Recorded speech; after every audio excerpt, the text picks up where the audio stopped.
Добрый день, уважаемые студенты. Good day, dear students. I'd like to present my lecture number 6 by my author's course, Methods and Tools of Critical Thinking. I'd like to share a presentation, and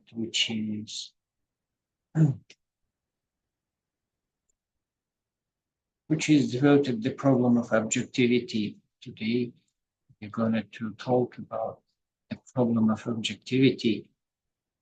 The objectivity problem challenges the Cartesian picture that there is a metaphysical distinction between inside and outside. Knowledge of one's own mind is more fundamental and reliable than knowledge of other minds. Knowledge is based on data given to the individual.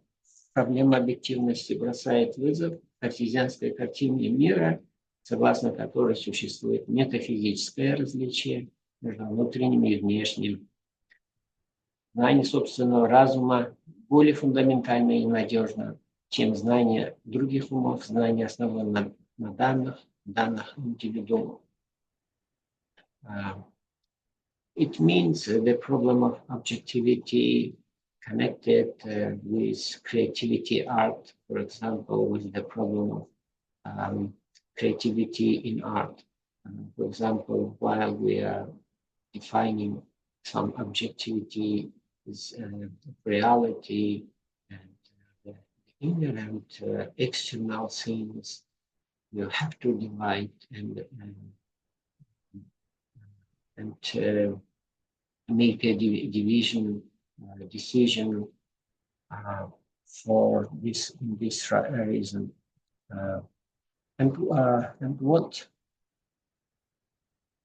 What kind of characteristics of a Cartesian picture? Cartesianism is characterized by skepticism, rationalism, and criticism of the previous scholastic classical tradition. In addition, Cartesianism also characterized by consistent dualism and extremely clear division of the world into independent substances, extended Latin res extensa, and thinking Latin res cognitas. Please find out extended and thinking, while the problem of their interaction in a thinking being turned out to be in principle insoluble within the framework of the doctrine Descartes himself. Для картезианства характерный скептицизм, рационализм, критика предшествующих схоластической философской традиции. Помимо этого, картезианство характеризуется последовательным дуализмом, предельно четким разделением мира на две самостоятельные независимые субстанции и протяженную латинскими буквами, в смысле латинского языка res extensa и мыслящую латинского res cogitans. При этом проблема их взаимодействия в мыслящем существе оказалась в принципе неразрешимой в рамках учения самого Декарта. Cartesianity is a derisive term coined by philosopher and cognitive scientist Daniel Dennett, referred pointedly to a defining aspect of what he calls Cartesian materialism, which he considers to be the often acknowledged remnants of Cartesian dualism in modern materialistic theories of the mind. Картезианский театр — насмешливый термин, придуманный ученым-когнитивистом Дэниел Деннетом для обозначения определяющего аспекта того, что он называет картезианский материализм, который придумал философ Декарт. What is definition? Descartes originally claimed that consciousness requires an immaterial soul, which interacts with the body via the pineal gland of the brain. Dennett says that a tiny theater in the brain with a homunculus little man, uh, now a physical one, performs the task of observing all the sensory data projected onto the screen at given moment, making decision and sending message. Декарт первоначально утверждал, что нематериальная душа взаимодействует с телом через шишковидную железу мозга. Беннет говорит, что крошечный мозг, крошечный театр в мозгу, где хомункул, маленький человек, теперь физически выполняет задачу наблюдения за всеми сенсорными данными, проецируемыми на экран, в определенный момент принимает решение и отправляет сообщение. Это показывает, что значит, такой механистический материальный подход, человека, восприятие его канала не может быть ограниченным только 3 или 4 возможностями, да, каналами: видеть, слышать и значит,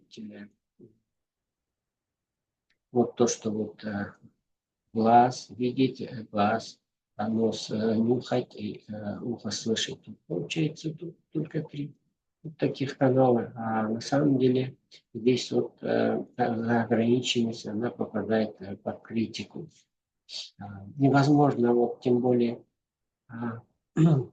произведение искусства или креативные процессы мы никак не можем только через картезианский материализм или через картезианский театр воспроизводить и ограничиться. Да, это вот противоречий немного. Поэтому с ним, значит, не были согласны. And what is this? Cartesianism is also characterized by the development of rationalistic mathematical geometric method. Self-certainty of consciousness, Descartes, I think, therefore I exist, cogita ergo sum. In this way, Cartesianism is criticized by also rationalistic mathematical geographic method of reception world. Self-certainty consciousness, Descartes, I think, therefore I exist, cogita ergo sum. Для картезианства характерно также развитие рационалистического, математического, геометрического метода, самодостоверность сознания декартовское. Мысли, следовательно, существуют, cogita ergo sum. Some followers of Descartes developed physical ideas seeking to modify Cartesian individualism in such a way as to bring it into materialism. Others, on the contrary, developed of the spiritualistic and idealistic potentials of Descartes' metaphysics. Одни последователи Декарта развивали физические идеи, стремясь модифицировать картезианский дуализм таким образом, чтобы привлечь его материализм. Другие, напротив, развивали спиритуалистические, идеалистические потенции метафизические. Anyway, some followers of Descartes developed physical ideas seeking to modify Cartesian dualism. Others, contrary, developed spiritualist and idealistic potentials. Descartes' metaphysics, it's clear. Yeah. And next one, how it works,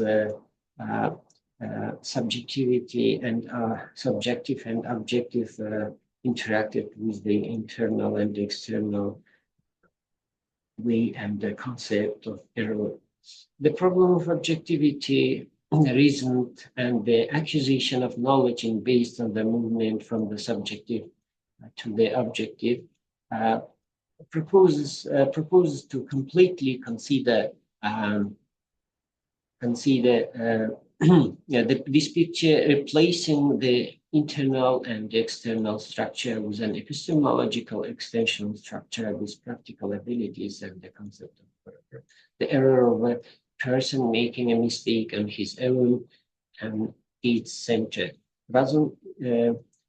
Разум о приобретении знания основанного движения от субъективного к объективному, что предполагает полностью пересмотреть эту картину внутренней и внешней структуры эпистемологической, экстенциональной структуры с практическими способностями, концепцией ошибки, ошибкой человека, совершающего ошибку в собственном теле в ее центре. It's clear, I hope.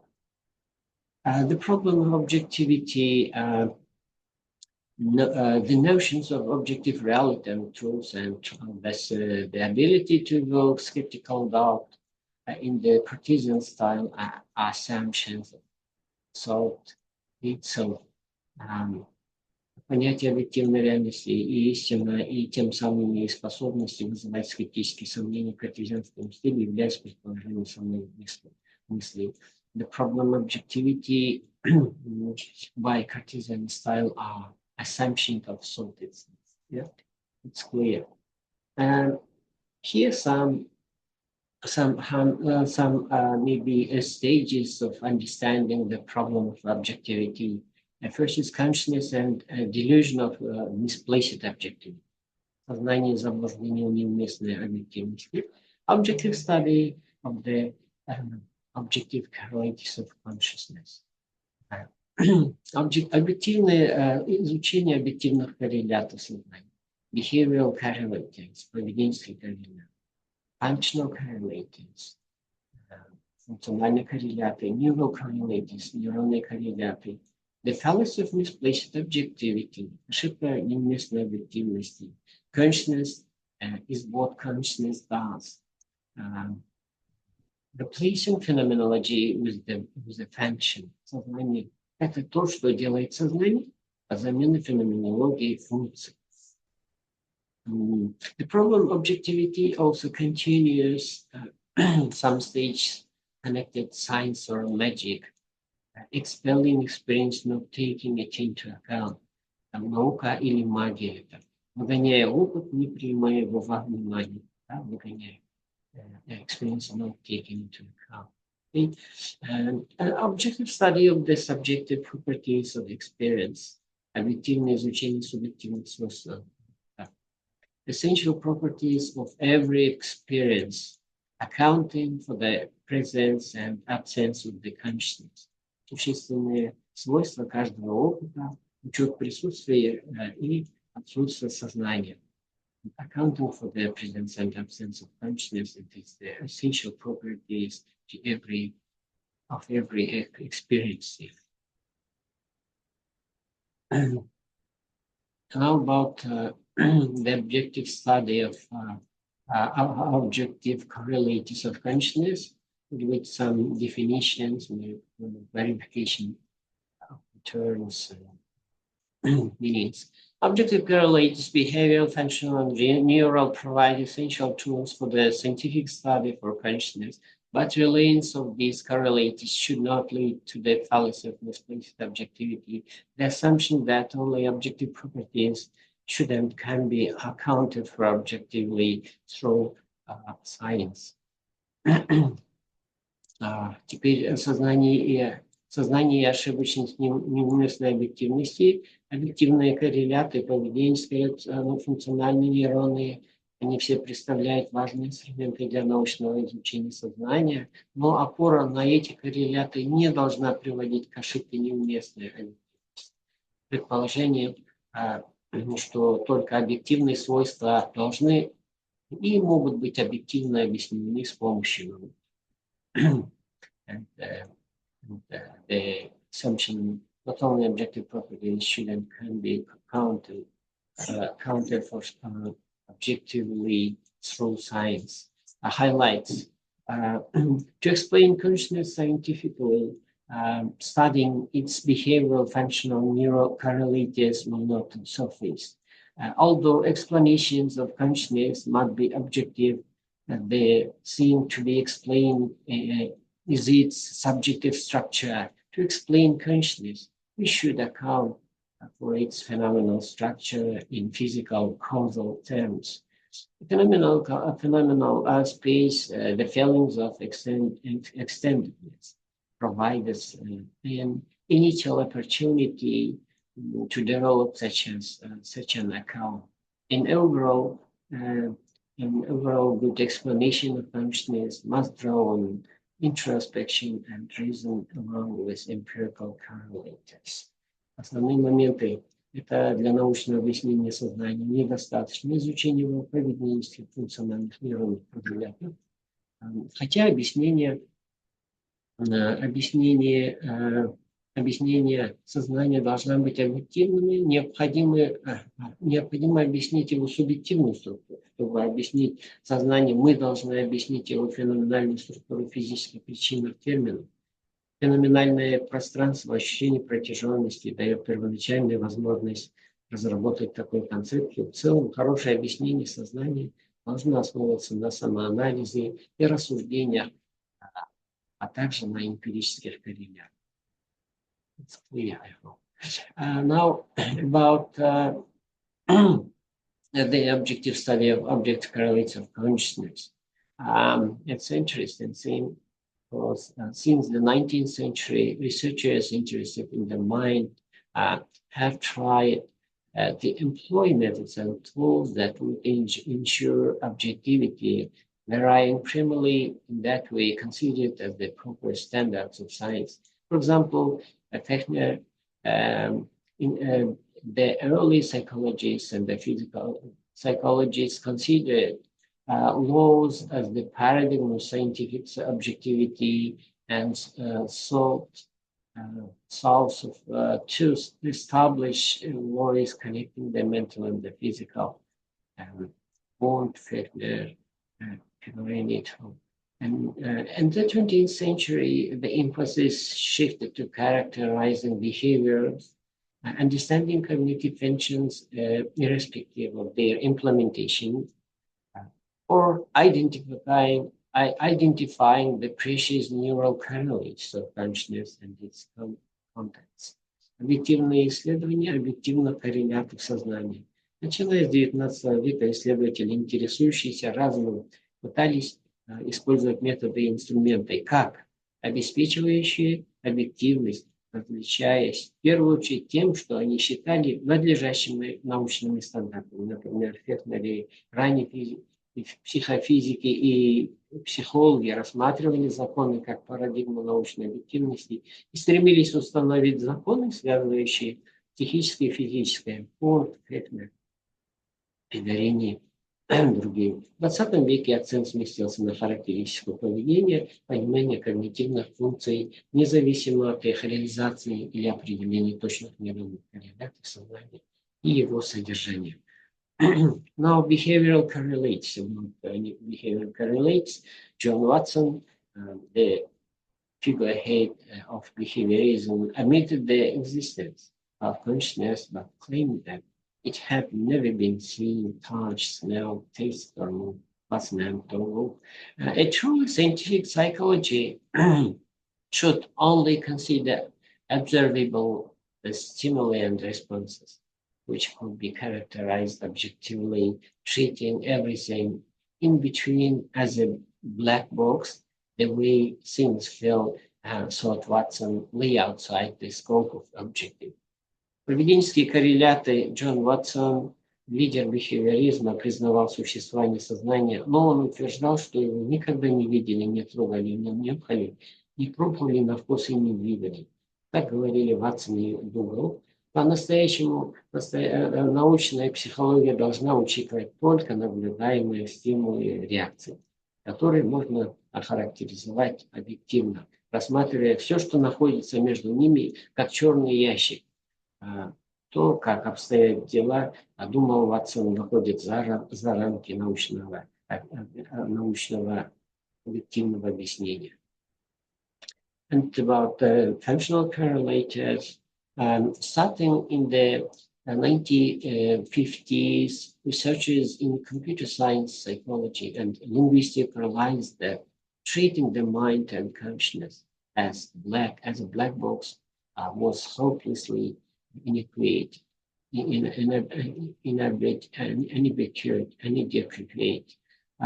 If we wish to explain how the mind works, we must consider not just input and outputs, but also internal states and operations of them.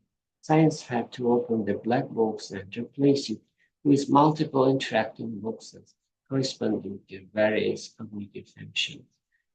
Функциональные корреляты, начиная с 1950-х годов, исследователи в области информатики, психологии и лингвистики осознали, что рассматривать разум и сознание как черный ящик безнадежно неадекватно. По их мнению, если хотим объяснить, как работает разум, мы должны учитывать не только выходные данные, а также внутреннее состояние операции над ними. Науке пришлось открыть черный ящик и заменить его множеством взаимодействующих ящиков, соответствующих различиям когнитивных функций. The cognitive science have been remarkably successful, especially the married the neuroscience Zaneva et al. Also, we have learned a great amount about the cognitive functions such as attention, working memory, executive functions, and language. Broadly speaking, however, the objective of study of the cognitive sciences are functions and objective manifestations of the mind rather than consciousness. Lately, it has become acceptable to refer to consciousness explicitly. However, the understanding is that only what is cognitively accessible and supportable can be the object of science, in contrast to the purely phenomenal properties of consciousness that experience is and how it feels. And yet, it is precisely those phenomenal aspects that make consciousness what it is, and we should hope to explain. В последнее время стало приемлемым явно ссылаться на сознание.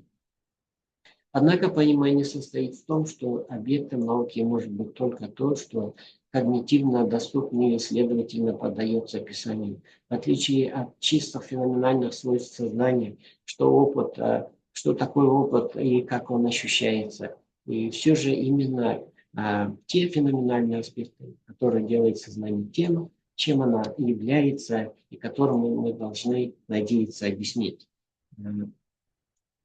A little bit about the fallacy of misplaced objectivity, ошибки неуместной объективности, да. We should be trying to consider, to explain, but should we even how they account for the subjective properties of consciousness?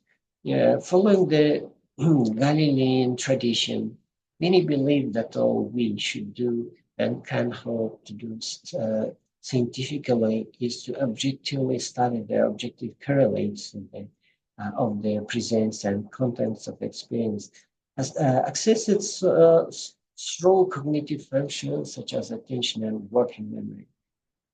This view, we argue, commits the fallacy of misplaced objectivity, the assumption that only objective properties should and can be accounted for objectively through science. Ошибка неуместной объективности, но стоит ли нам вообще надеяться объяснять субъективные свойства сознания? Следуя по традиции Галилея, многие полагают, что не все, что нам следует делать, и мы можем надеяться сделать с научной точки зрения, это объективно изучать объективные корреляты присутствия и содержания опыта, доступные через когнитивные функции, такие как внимание, рабочая память. Мы утверждаем, что эта точка зрения допускает ошибку неуместной объективности и предположение, что только объективные свойства должны и могут быть объективно объяснены с помощью науки. A science or magic, banishing experience rather than accounting for it. Indeed, there must be a reason why things feel the way they do, why space feels extended. Time feels flowing, objects, colors, and sounds feel the way they do, and so on. All these subjective properties cannot just happen to feel that particular way in a gratuitous, arbitrary manner. This is one more than why it is counterproductive to restrict scientific investigations, practice, and report. Far from ensuring scientific objectivity, it excels the way experiences feels to the realm of magic rather than science. Moreover, we cannot ignore the overwhelming evidence that ties the content of experience to specific regions of the brain. Um, why would the same regions contribute the experience when we are awake, but not in a dreamlessly? And why would cortexes contribute to visual experience painted on the 2D canvas and auditory countries is to auditory experience streaming in an ever evolving present. There must be an answer to such questions. Наука или магия? Знание опыта вместе того, чтобы учитывать его. На самом деле должна быть причина, почему вещи ощущаются именно так, почему пространство кажется расширенным, время кажется текущим, объекты, цвета и звуки ощущаются так, как они себя чувствуют и так далее. Все эти субъективные свойства не могут просто так, необоснованно, произвольно ощущаться именно так. Это еще одна причина, почему контрпродуктивно ограничивать доступ к научным исследованиям и сообщать о них. Далекий от обеспечения научной объективности, он изгоняет ощущение опыта в область магии, а не науки. Более того, мы не можем игнорировать неопровержимые доказательства, связывающие содержание опыта с конкретными участниками мозга.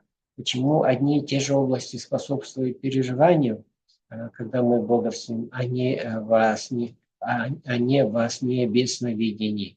И почему зрительная кора способствует зрительному опыту, нарисованному на двумерном холсте, а слуховая кора слуховому опыту, текущему, постоянно меняющимся настоящим? Такие вопросы должен быть ответ. Now we have a recommended reading references.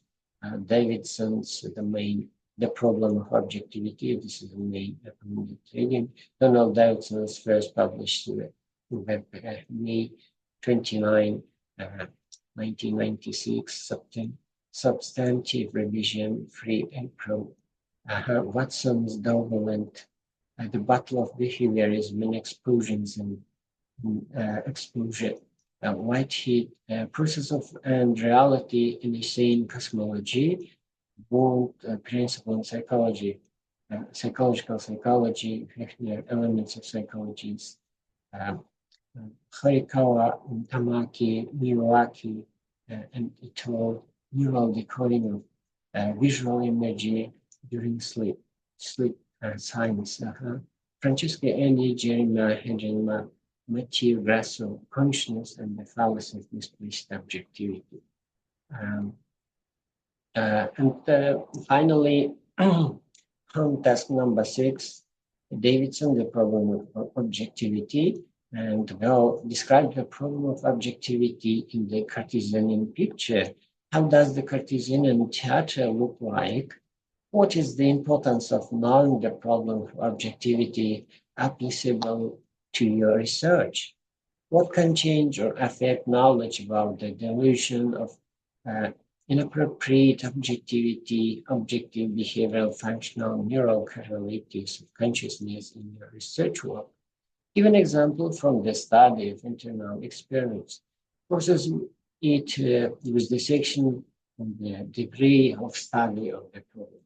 Content, the problem of objectivity challenge the Cartesian picture, according to which there is a metaphysical difference between the internal and external. The knowledge of one's of our mind is more fundamental and reliable than the knowledge of other minds. Knowledge is based on data of the individual. Thank you very much for attending my lecture, and goodbye. See you next time, next lecture.